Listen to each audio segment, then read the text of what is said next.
تعالیٰ علیہ وسلم کے ہر عمل سے ہمارے لیے آج زندگی گزارنے کی ایک راہ ملتی ہے، ایک اندازہ ملتا ہے، ایک طریقہ ملتا ہے۔ کریم آقا صلی اللہ تعالیٰ علیہ وسلم چاہتے تو خود فیصلہ کر سکتے تھے،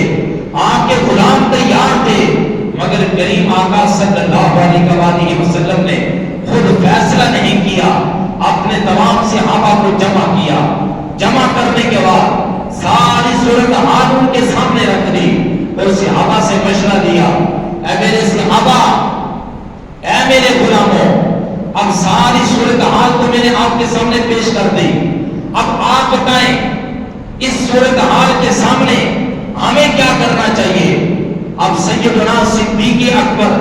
سیدنا فاروق اعظم سب سے پہلے کھڑے ہوتے ہیں، کھڑے ہو کے عرض کرتے ہیں، یا رسول اللہ صلی اللہ علیہ وسلم،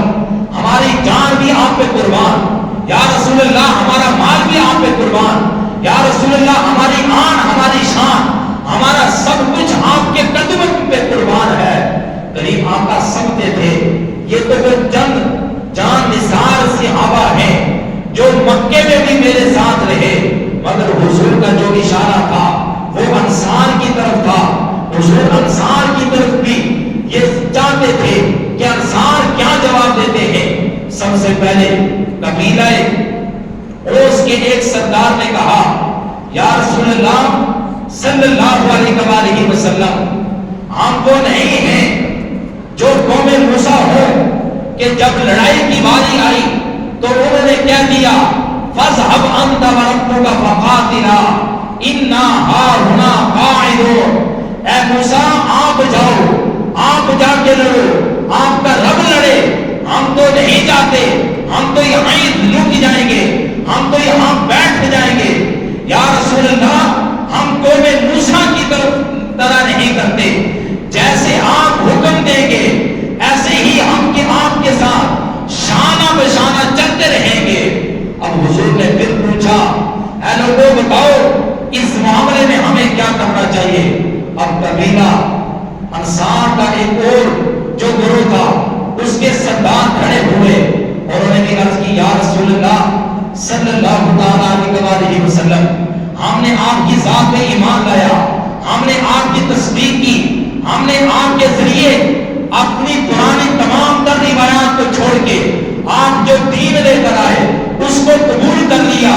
یا رسول اللہ ہم آپ کو اس بات کا اعتماد دیتے ہیں، اگر آپ ہمیں سمندر میں چھلانگ لگانے کا حکم دیں گے، یا رسول اللہ ہم میں سے کوئی پیچھے نہیں رہے گا، ہم سارے کے سارے آپ کے ایک اشارے پہ سمندر میں کود جانے کے لیے بھی تیار ہیں۔ جب حضور نے اپنے جان نثار صحابہ کا یہ جذبات دیکھے،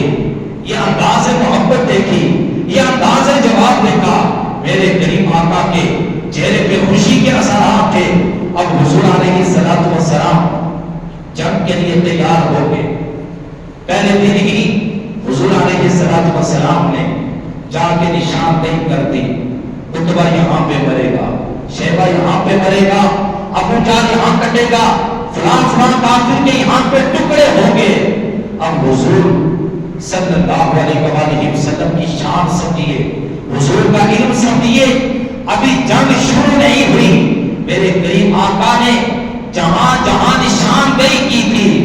اب جس دن لڑائی ہوتی ہے کفار کے وہاں پہ ہی ٹکڑے ہوتے ہیں، وہاں پہ ہی ان کی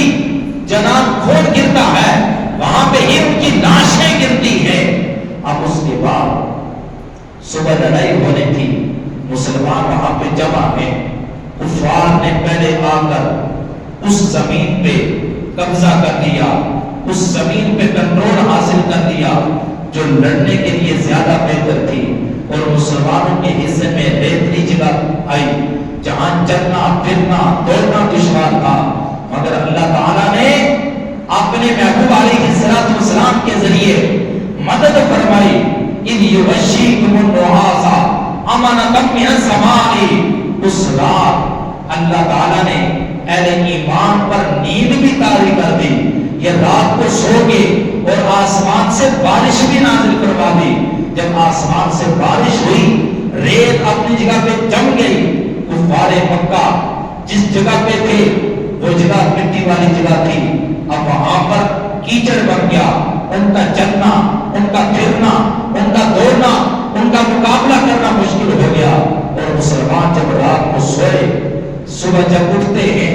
سب کی طبیعت حشاش بشاش ہے،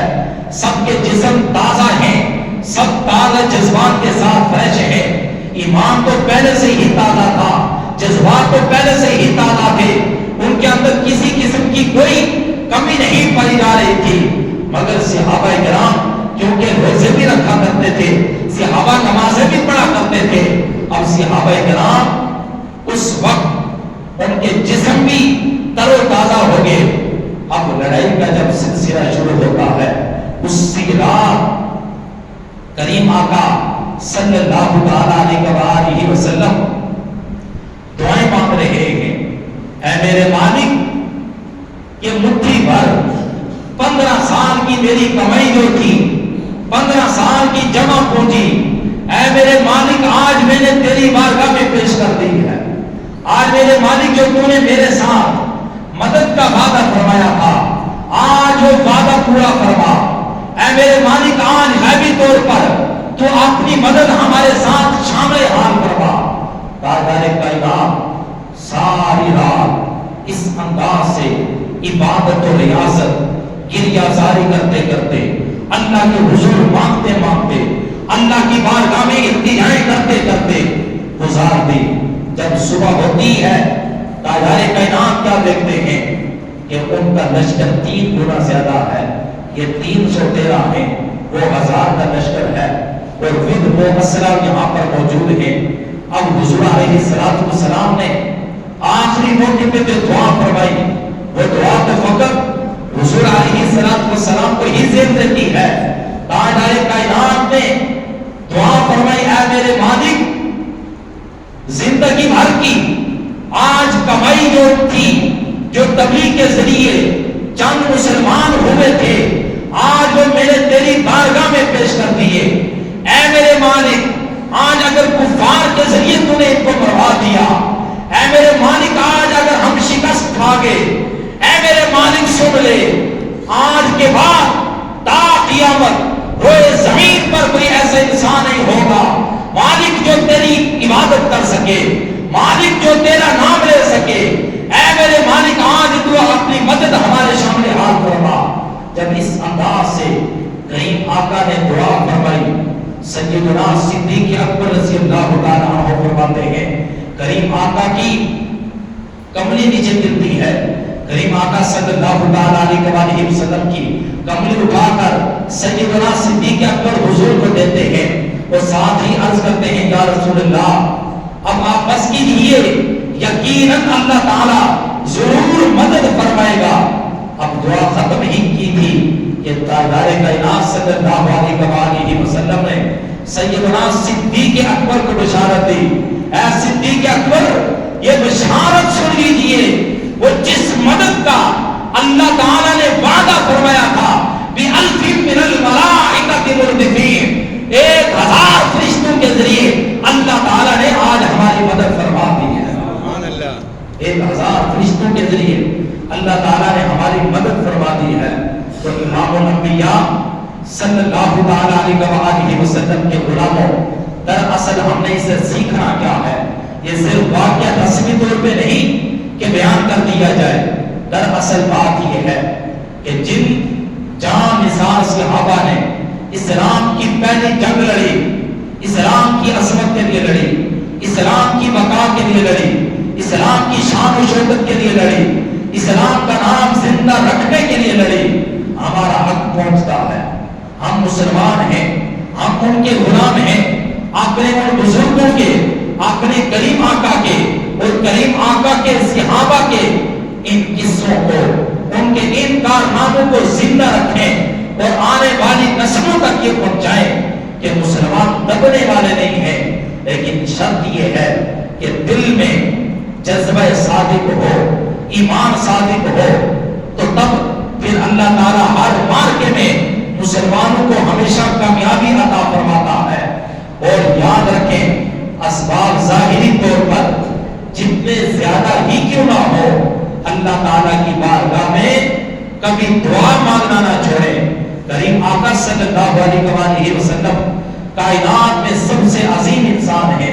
کائنات کے سب سے بڑے انسان ہیں. انہوں نے اپنے عمل کے ذریعے امت مصطفیٰ کو یہ پیغام دے دیا,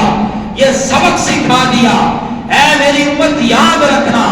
کائنات کے اندر اللہ نے مجھ سے بڑھ کر کسی کو زیادہ رتبہ عطا نہیں فرمایا. میں اس کے باوجود اللہ تعالیٰ سے مانگتا ہوں, اے میرے امتیوں تم بھی یاد رکھنا جب بھی اللہ تعالیٰ کی بارگاہ میں آؤ اپنے کمال کو نہ دیکھنا, اپنے عہدے کو نہ دیکھنا, اپنے رتبے کو نہ دیکھنا, اپنے مال و اسباب کو نہ دیکھنا.